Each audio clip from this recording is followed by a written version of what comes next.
Hello, bonjour à vous, j'espère que vous allez super bien.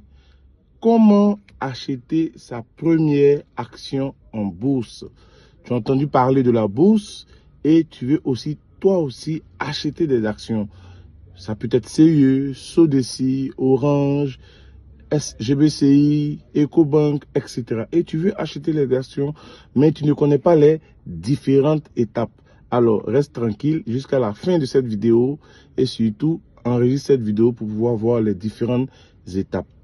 Pour acheter une action en bourse, on ne se lève pas pour se rendre dans l'entreprise en question. Par exemple, je veux acheter une action CIE.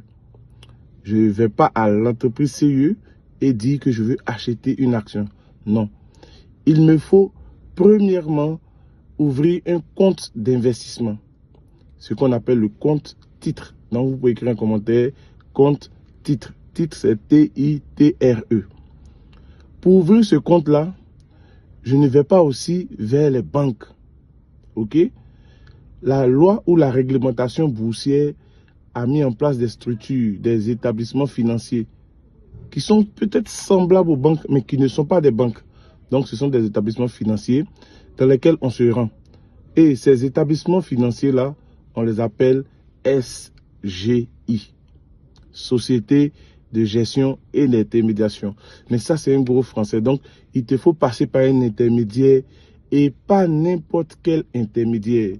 Il te faut un intermédiaire agréé. Donc, j'insiste sur le mot agréé. Si tu allais donner ton argent à quelqu'un qui n'est pas agréé, il y aura des pleurs et des grincements de dents. Donc, il y a la liste des intermédiaires agréés sur le site de la bourse. OK? Voilà. Ou bien sur le site du régulateur. Donc, tu te renseignes, ils vont te dire qu'est-ce qu'il faut. Mais en général, ils vont te demander soit la CNI, soit le passeport ou la carte consulaire. Ensuite, 2 photos d'identité de couleur du même tirage.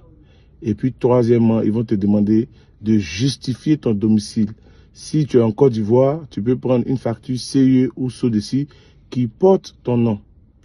Mais calme-toi, si la facture ne porte pas ton nom, tu vas simplement au commissariat et tu vas faire ce qu'on appelle le certificat de résidence. Tu vois? Donc, CNI, 2 photos et puis un certificat de résidence.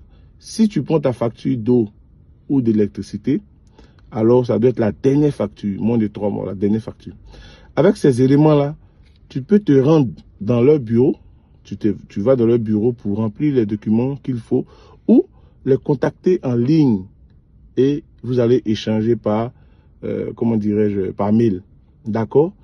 Alors, quand tu as tous ces documents-là, tu dois maintenant, ils vont te remettre des documents, soit en ligne, c'est-à-dire que tu n'as pas besoin de te déplacer, ou si tu as le temps, tu te déplaces. Donc, pour ceux qui sont à l'intérieur du pays, ceux qui sont hors du pays, ce n'est pas un souci. Peu importe ta position géographique, peu importe ta nationalité, tu peux investir à la bourse de l'UEMOA, ok?